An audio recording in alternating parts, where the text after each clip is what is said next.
and what we're going to do with. So we'll do a quick run through of what we have, and then like to sort of get this bill out in order to meet crossover and see if there's anything we want to add. Why don't you go ahead and walk through it for us? It's very good. Beth St. James, Office of Legislative Counsel. Do you want me to share my screen or no? Yeah. Okay. So you should have draft 3.1 of your miscellaneous ed bill, which just has a drafting or request number yet because this is a committee bill and it won't get a bill number until you introduce it. So I have done my best, although I'm guessing it's not as consistent as it could be to highlight changes between the last draft and this draft. So section 1 remains unchanged related to school safety and behavioral threat assessment teams and the recommended repeal of that language on page 1. I would just remind everybody that most everything in here been proposed by AOE, and most everything in here was in a miscellaneous ed bill that passed the House last year. Right. Can just, so Thank you. remind that passed the House, but did not pass the Senate. last Yes, year, What happened, right? Yes, there were, I don't think there was any opposition No, to it it. just We ran out didn't- of time. Right, okay, thank you.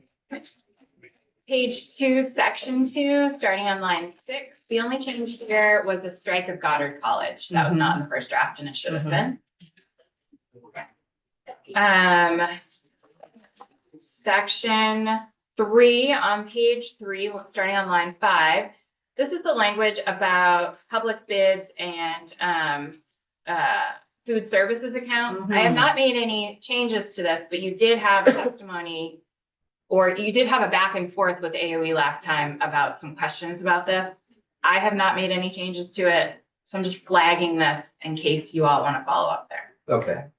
Virtual learning, section 4, still on page 3, on line 11. I did make a change here, and it's not highlighted because it's language that was removed. There was a question about rulemaking here. There was a section that required the agency to make rules about virtual learning in this section.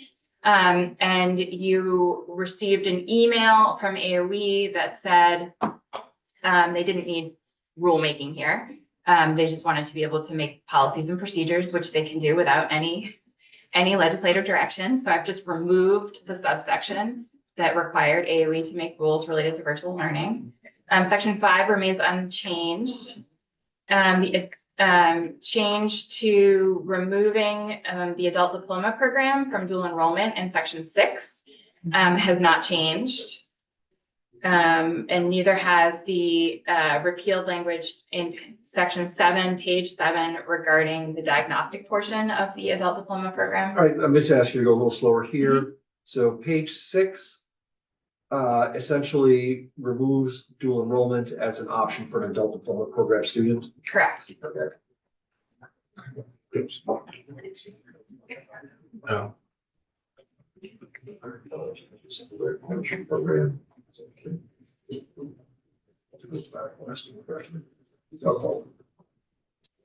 Do you want any of the history of that, or do you want to move on?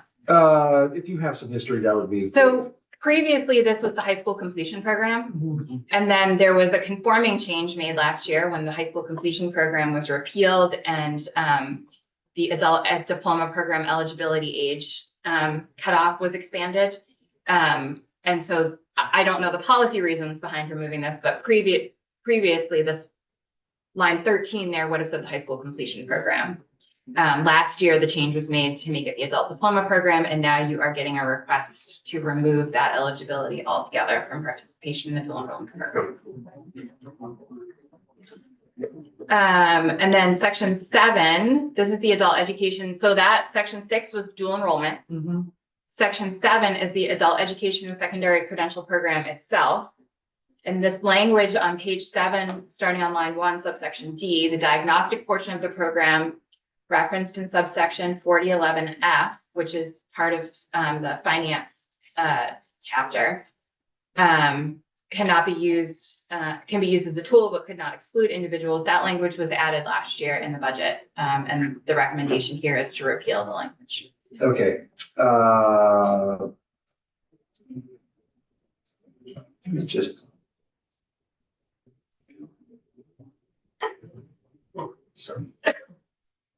I'm just looking at some information received from AOE on this.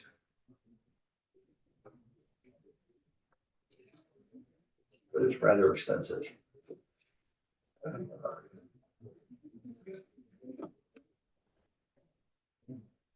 Okay. I'm just gonna read this lot to everybody. Dual enrollment program changes made to this section are meant to clarify eligibility and create alignment between state and federal requirements. The goal of the transition from high school completion to adult diploma was to achieve that alignment and reduce administrative confusion.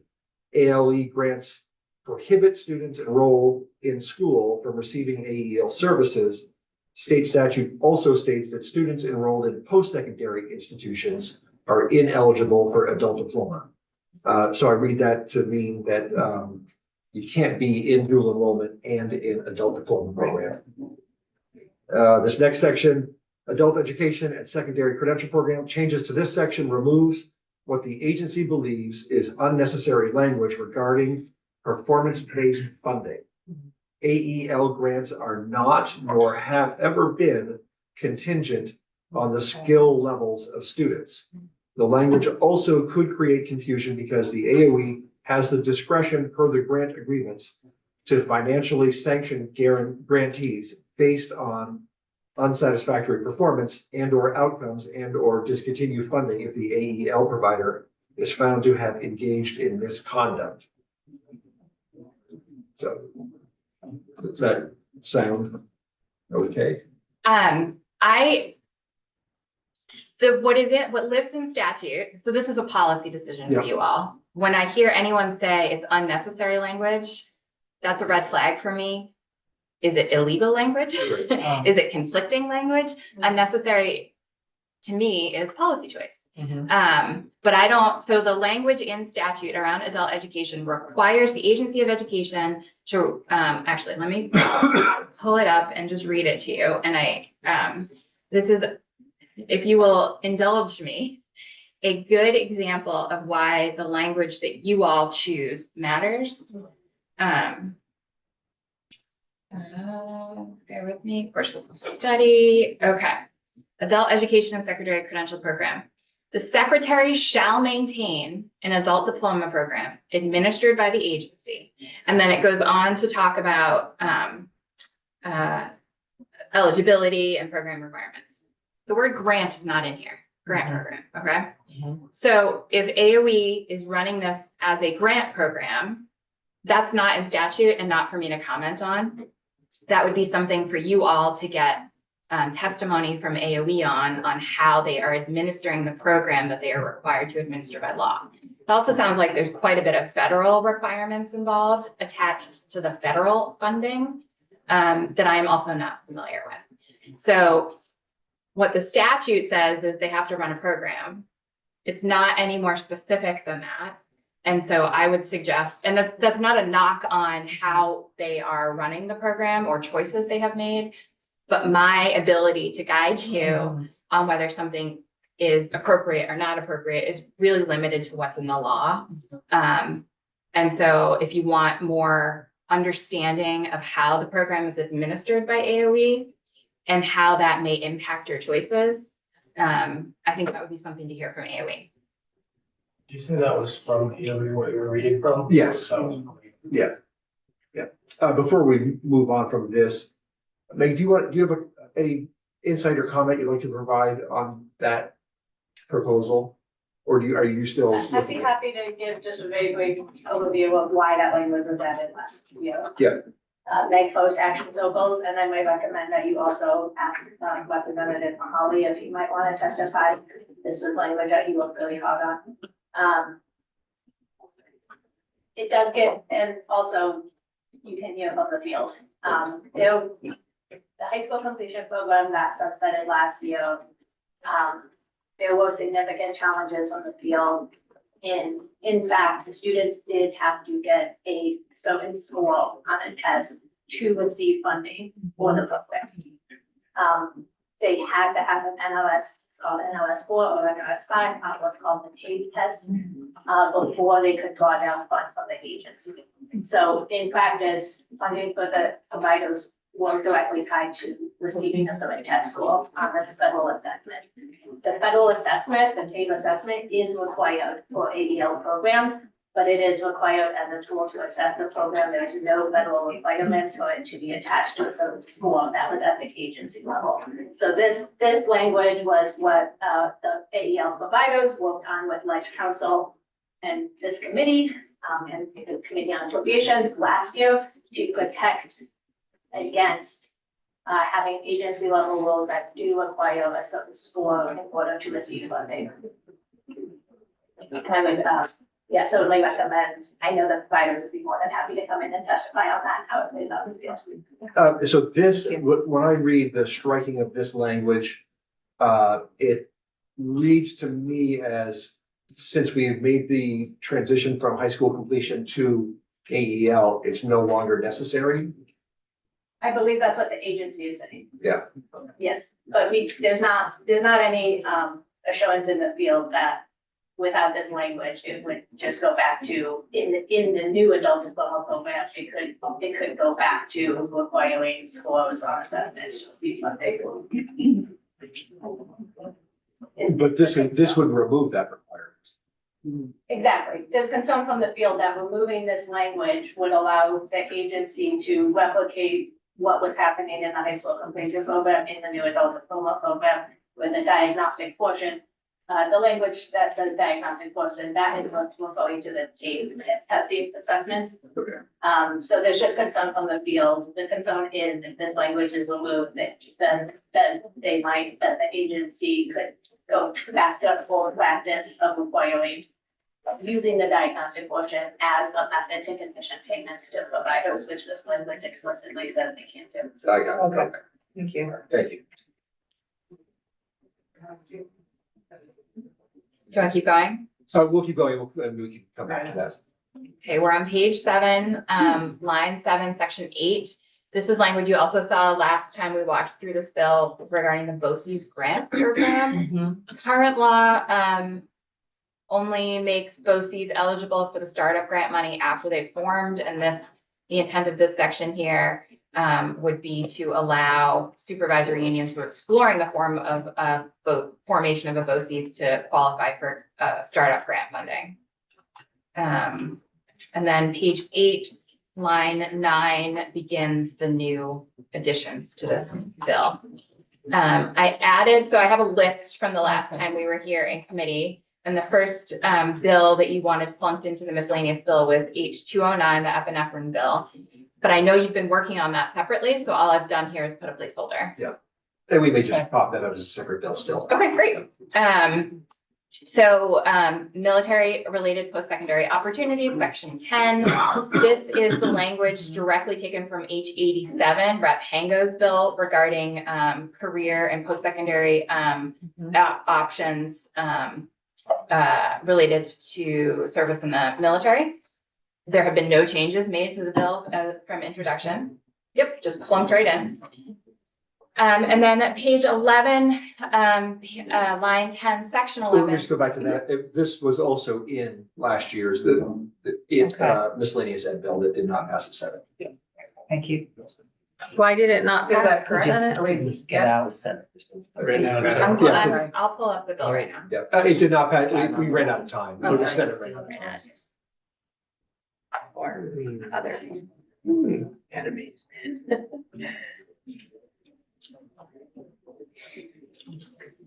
I will find the bill. I don't remember the number of it off the top of my head, but I will find it.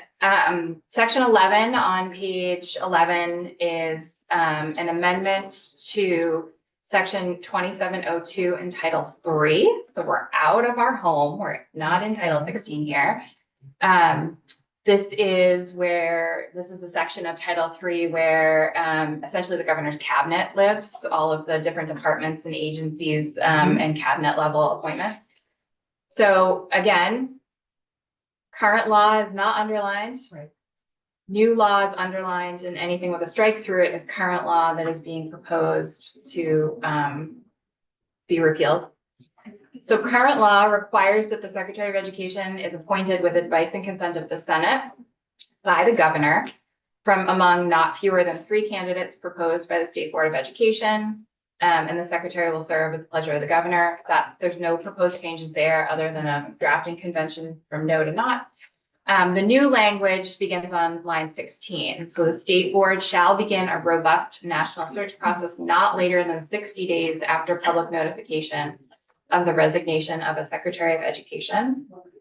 And then the state board may request from the agency of education the funds necessary to utilize outside resources for the search process required pursuant to the subsection. And then the rest of the section remains unchanged on page 12. This is language that House Ed worked on last year. I cannot remember if it actually passed the House. Like if there was a vote on the floor on this language. I think it may have come up later in the session. Right.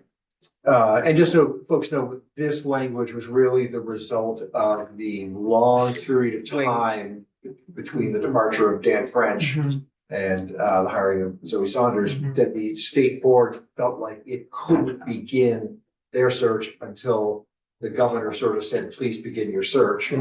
This would say they can begin their search and shall begin their search.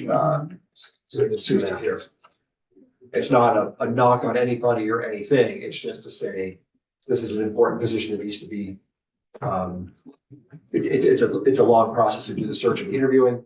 The sooner the better to get started on it. Yes, Emily.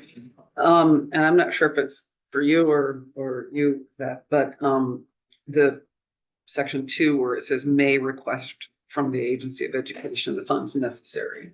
May is, I mean, so I guess I don't know what the conversation was last year around that, because it sounds like the agency can say, sorry.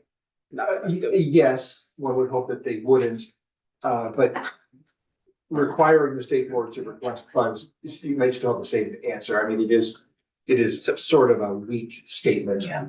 It is, and it feels almost like it's not important to us that they get it. So I guess I bring it up only because we have had another conversation around resourcing the state board as well. And so I guess I'm just a little uncomfortable with the may request.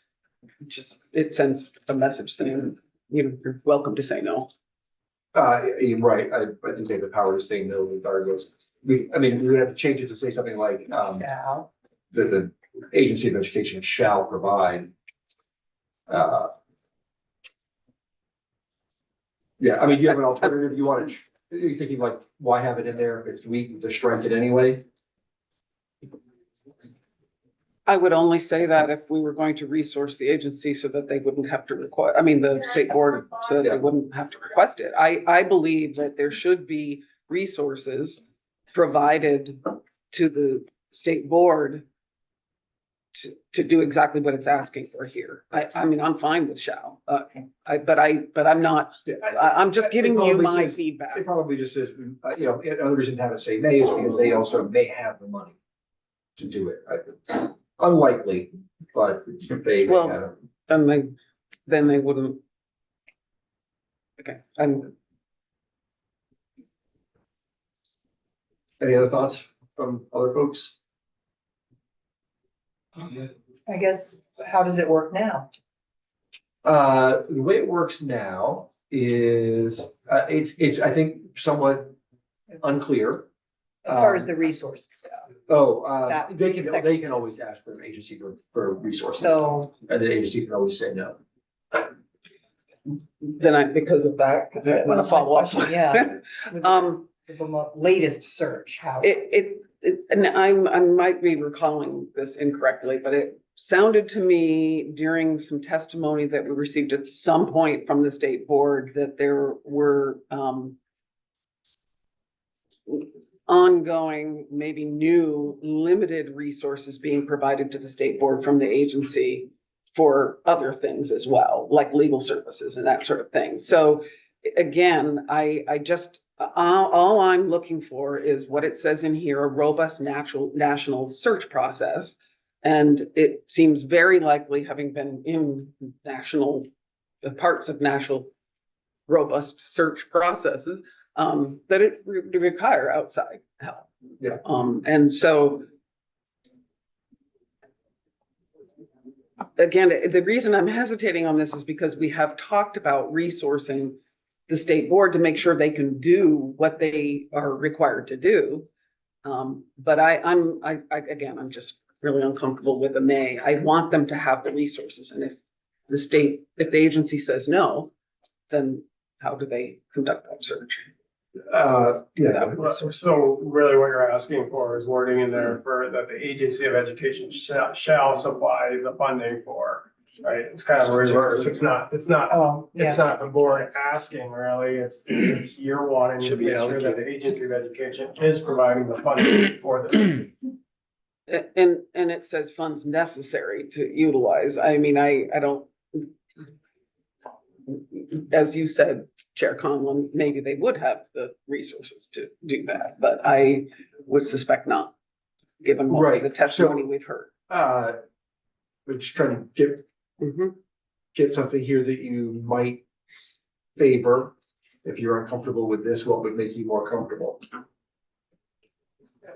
I'm not gonna suggest specific language, but I want the agency to be able to provide the funds necessary. That's all I'm saying. And I'm just one person. I mean, other I people agree. may have a different perspective I on agree. this, but.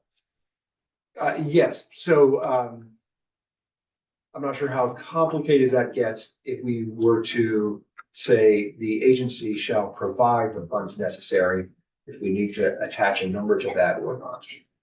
That's what I don't know. And then then we start hitting appropriations issues and all of that. Is that, yeah, then do we have to make some decisions on how the state board goes about the search, right? Because if we're saying the agency has to give them the money, then what can the state board do? Right, how much is that? To what? To me, the may here just says it is allowing the state board to ask for money as opposed to not allowing them to ask for money. Is how I'm reading this. Because then how do you? It does not require the agency to give them money. I don't know if we can require that without attaching an amount to it and then having this go through appropriations. And as You you were gonna said, say maybe. something, but maybe- I wasn't in the committee and wasn't part of this conversation. Yeah. No, it was Put really this about language getting, in it was last about year. starting the search. It wasn't about the funding. Number one is really Yeah. the meat of But it. we didn't want to, we wanted to Leave them make it hanging. clear that the board could ask for money if they needed it. Leanne, Is there any way that the denial of funds for the search could be used in a strategic way to promote a certain candidate that the agency wanted? I don't know how that would work, Well, or what the the- strategy would be, but I don't know, I mean, that would take some three-dimensional chess, Yeah, but basically it's the state board's job to come up with three candidates to advance to the governor. Mhm. Just to play it all out, the governor can reject the three and ask for three more. Right, I understand that. I'm just wondering if the lack of funds could promote a certain candidate if they were more local, or I don't know, like, I'm just trying to see what would be the implications of not requiring this to be funded. I might suggest that, we have this language go forward, because it's really doing is just making clear that the state board can ask for the money. And then address having that money in a budget bill at a later date. Mhm. Because the question would be to like what end where you can do a $100,000 search, or you could do a $3 million search. And if you don't have specifics as to what the cap is, either on dollar or methodology of the search, right? There's a lot of unanswered questions that have to be answered before I think you can put they will pay, because to what end? Right? To what end do you search? I think my recommendation would be that we sort of leave it the way it is. But that, we ask the state board in our sort of next budgeting session, should money be set aside in their funding for a search at whatever future date that might sit in the bank account. And we don't even know how much the last one cost. So, yeah, that's fine. I mean, I brought it up because it is a concern of mine. It still remains a concern, but I'm fine with your suggestion. But I would just say, one says they shall begin a robust national search process. So that is not any small thing. Right, So I absolutely. just want to note that when I say I'm fine. All right, are we still, we just have effective dates. Yes, Yeah. effective date, section 12. So the entire act, including the effective date section, would take effect on passage, except intranasal epinephrine and the military-related post-secondary opportunities would take effect on July 1st.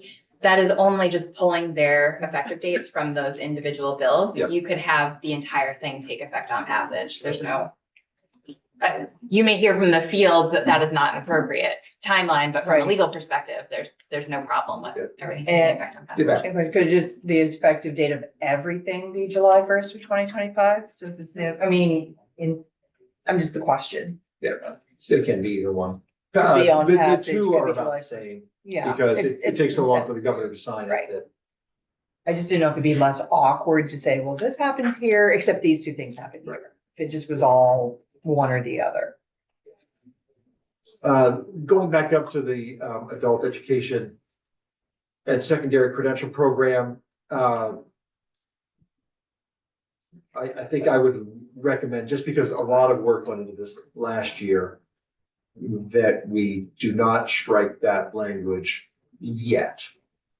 And that maybe it can happen in another year. All of these changes are Thank very you. new. Thank you. They're going on with adult education and the shift from the high school completion program to the adult diploma program. A lot of this language was worked on carefully. I would just sort of like to see the process sort of settle down Okay, and before we start making language changes. so if I understand you correctly, do not strike date, Yeah, exactly. leave, and But we would just take it out, but take it out completely. Yeah. Because, I don't think it's Exist- consequential in either way, okay, but this was worked on carefully and worked on very hard by Representative Hawley and others, and this people on this committee, last year's version. So before we sort of render it unnecessary when we're barely into this new system, let's maybe let it sit for a bit, for another year or so. but again, are you talking just about D or the I'm just entire talking thing? about D. Just about D? Yeah. Okay, yeah. So make sure I understand what I'm agreeing to. Yes. Anybody have any other questions about this bill? Not necessarily about the bill, Yeah, but about possibility of still additions to the bill. that's on the table certainly, And H311, which is, which is the one with the interim, it's the one that proposes to extend the, authorizing a beneficiary of Vermont State Teachers Retirement System. oh, Reserve got it. service. Thank you. Because we don't have it yet? One alternate route with that bill. Yes, thank you for remembering that. So H311 doesn't live here, it's over in government operations. Uh-huh. It would simply extend the sunset, I think, on the current allowance for retired teachers and administrators Oh, to yes. work without it affecting their pension. There's been a request from a couple of different parts of the state that have found this to be beneficial. It is not highly subscribed. Not a lot of people take advantage of it, but we have heard Missisquoi Valley, You did especially high with school. teachers covering maternity leaves. And then Barry has, going through a superintendent transition. That the sunset of this could Mhm. hurt their sort of ability to keep an interim on another year for stability's sake. Yeah.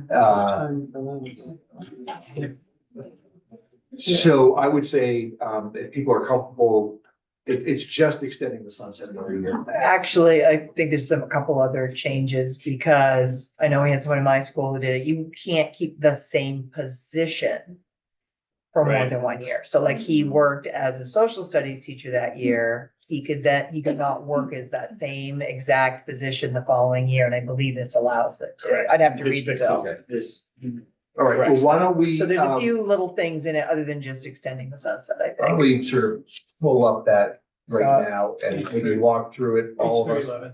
At least when I first read it, it could have changed. It could have changed. And I'm not saying necessarily object to it, but I think there are some other things in it. It's 3 pages. Beth, did you do this one? I did not. Okay. I think This bill proposes to extend the provision authorizing a beneficiary of the retirement system to resume service as an interim educator and continue to receive a retirement allowance for that period. Yeah. So as you can see, it's all Results current language. law, until you get to line 6 of page 3, which extends it, through 2030. There it is.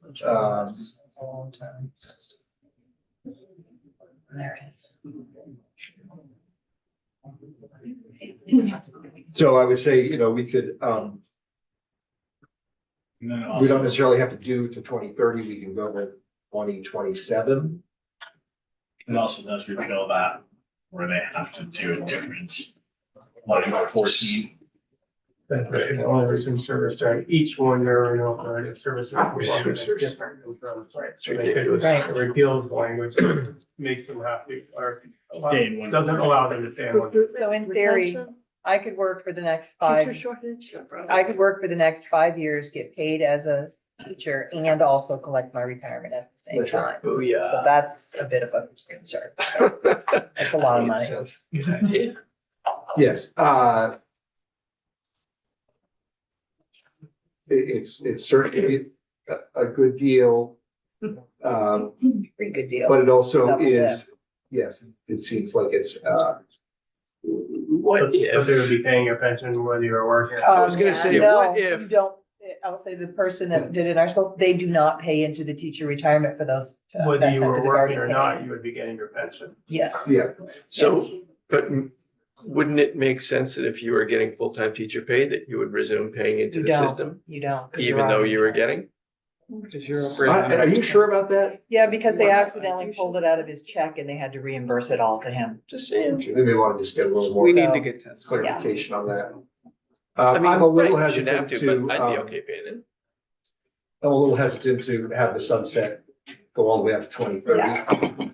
Be more like 2027. How about 2028? I need more Negotiator. testimony about how this works. We have a It's 20 teacher shortage. It's a Yes, problem. and it's Yes. 2025 already. I agree. Yeah, I mean, that's what I was gonna say is that we are in the middle of a teaching crisis and it does seem like any school, if they had the opportunity to give someone a fresh career would do so. This is gonna be used for when they have nobody and we really need them. I mean, And that's as you really what- that's said, why it was created. It's great. And an experienced Only a teacher few would be people better are than- actually using this. I've heard very low numbers. Yes, it's very low numbers, it's a handful. Yeah. But for those. That's 'cause once you're out- Realizing that it's huge. Yeah. But they are asking to go from 2 to 7 renewals, so clearly the request is there because they expect, the need is growing, obviously. So I would wonder about that as well. And I'm not totally necessarily opposed to this. I just don't think I've heard enough, any testimony about the financial implications, the use of it, any information about it to just say I'm fine with adding it to a miscellaneous ed bill. Let's leave it in another committee. So from a financial standpoint, I thought it's right, like you're gonna still hire a teacher for that position and still pay a If you teacher can that find one. salary, if you can find one. And if that person stayed in And the other retirement, person's they'd still be getting their pension, retirement. so, like dollars and cents, I mean, the Yeah. only difference no would be money. a tenured teacher who might make Win-win. higher on the scale versus a new teacher, like that's the discrepancy in cost, I think, that you could have there, whatever that But it's is. not necessarily, it's not what it said. The issue There's is some- more that if teachers who are hired under this are not paying into the system, into the retirement That's the system, question, that's a hit on the system. for 5 years. Or whatever. I say you And pay it could it. be Still pay it. I'm happy to, Just, I need to I say you know. still pay it. get some more, Yeah. testimony on this. I suspect what we need is somebody from the treasurer's office to talk about How it the actually impact on that, and maybe, VPA has generally been the most informed of the associations on this matter. That would be great. If I could just also just ask, I know the assumption with what our discussion led is that school districts will hire a teacher whenever they can, and if they can't, they would go to this, but that's not actually what this says, right? So, Well, it never, This just- yes, I mean, this is right. all, I- this is all all I'm- current language. Exactly, but so I just hesitate to make assumptions is all I'm saying. We're assuming Right. that, you know, there's a search out there and you can't find a teacher and there's no way to fill it, so you finally go to this last resort. But that's not actually what this is. This is allowing to a year through the end of 2025. You're right. And part of that, I'm not- part of that is, where we've heard it's being used is maternity leaves, that sort of thing, where you probably not. gonna Long-term do a stuff. search. I'm not, you know, I'm not arguing the point, and, Right. and I, believe me, I'm very aware of the shortage. And so I just don't want us to assume that something that's not written Yeah. in the law. Yeah, all right, well, we'll get some testimony on this from the treasurer's office. And I guess I would say,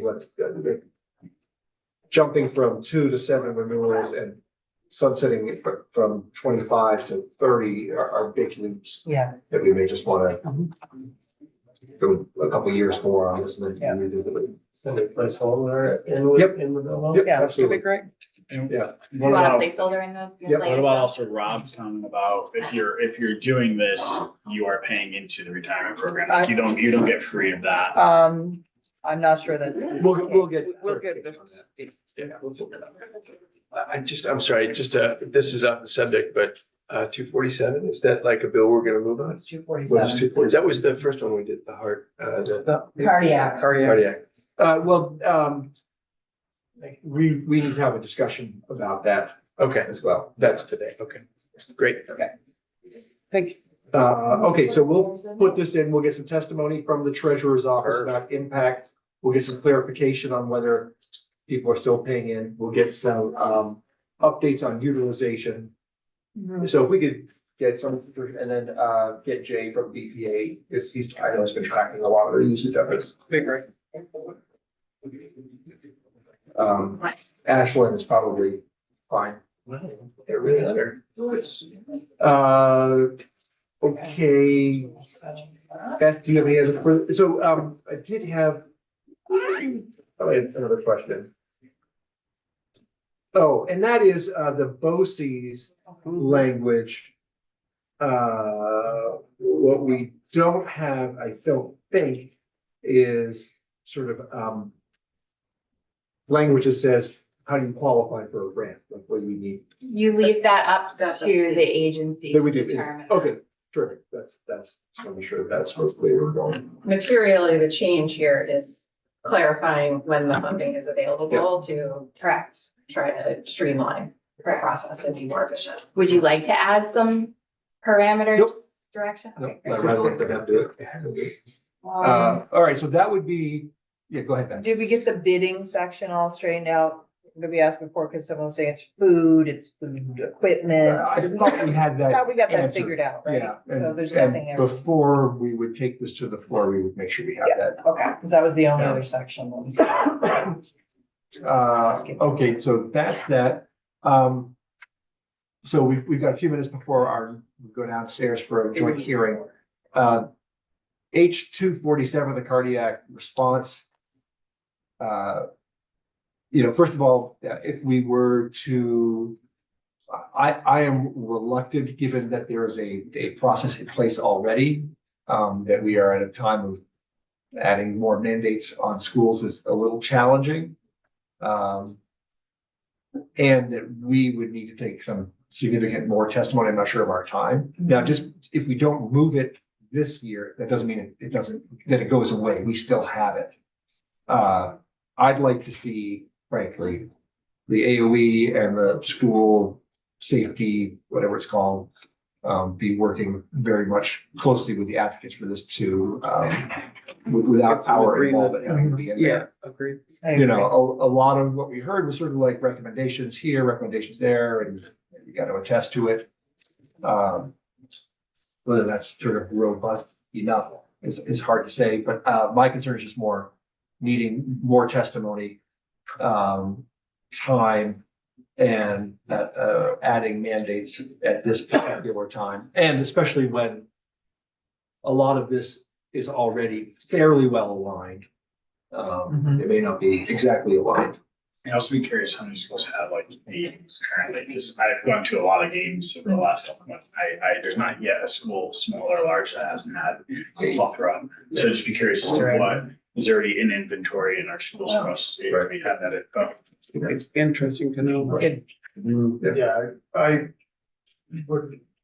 I would like to see it have a little bit more teeth than what it has right now, not the bill itself, but what AOE is working on. And I think this bill does that, it gives it more teeth.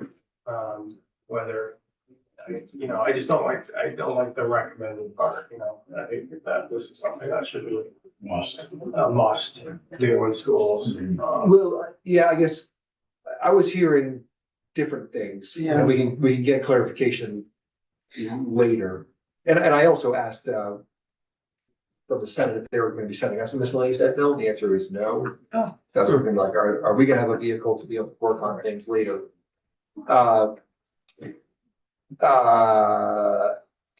what I heard from the folks who were testifying was that every year a superintendent has to attest that Yes. they are complying with all of these things. So it may be more than a recommendation. We get some clarification on that. It seemed to me, from what I heard, the missing piece is the requirement to have the AED.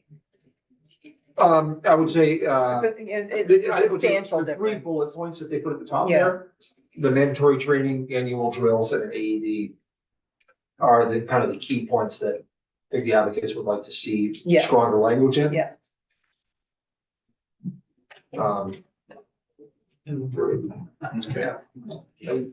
Yeah, full transparency, this happened to a student in Yes. my district, so Yes. I'm pretty passionate about Yeah. something like this. Yeah. kind of Yes. thing. Absolutely get I don't believe, it's hard to say, it was in Barry when it happened, but it was one of our students, luckily, but, individuals in Barry had the training to save his life, It's not a basically. question of statewide, does everybody have the Correct, training? correct, Yeah. and everybody should have it, it Yeah. shouldn't be, it shouldn't be based on where you are at the time. Right. It is, you I know, we agree. saw that it is Yes. required as part of I'm with licensing you. for health teachers, PE teachers. Nurses. Athletic trainers. Athletic trainers, yeah. Yeah, at your school. What is the Do concept? I have one of Were those? they at your school?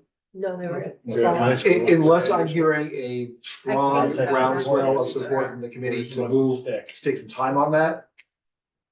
I'm gonna say it may be better left for next year. But if folks want to come to me and say, no, I absolutely really want to make this happen, we can. And I guess, you know, what is the consequence if you don't do it, right? Because we would assume that everybody's going to do it, but they're. The work is going, I mean, the work is happening. Couldn't not if we we don't think do about it, moving the the schools bill don't. and putting an effective date on it that provides more time We could, for but schools to we would have to take a lot of testimony.